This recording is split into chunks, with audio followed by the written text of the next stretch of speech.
दोस्तों सोनू शर्मा एक कहानी सुनाते हैं। कहते हैं एक दफ़ा एक डिपार्टमेंटल स्टोर से उन्होंने कोई चीज़ ख़रीदी। उसकी लिखी हुई कीमत 600 रुपये थी, लेकिन स्टोर वाले ने उससे 400 रुपये मांगा।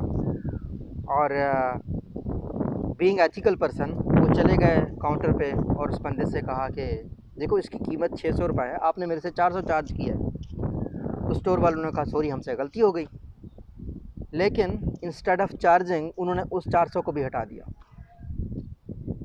सोनू ने पूछा ये क्यों? उन्होंने कहा सर हमसे गलती हो गई है, हमसे गलती होगी तो इस वजह से हम माजरत खाएँ, हम आपसे चार्ज ही नहीं करेंगे। तो कहते हैं मैंने अपने दोस्त को जाके बताया मैंने कहा ये वाक़या मेरे साथ हुआ है, इससे मैंने एथिक्स को सीखा। तो मेरा दोस्त कहता है कि वो स्टोर किधर है वो स्टोर कहाँ पे है? कुछ लोग एथिकल होकर इस तरह काम करते हैं और कुछ लोग गलत जगह ढूंढ रहे होते हैं।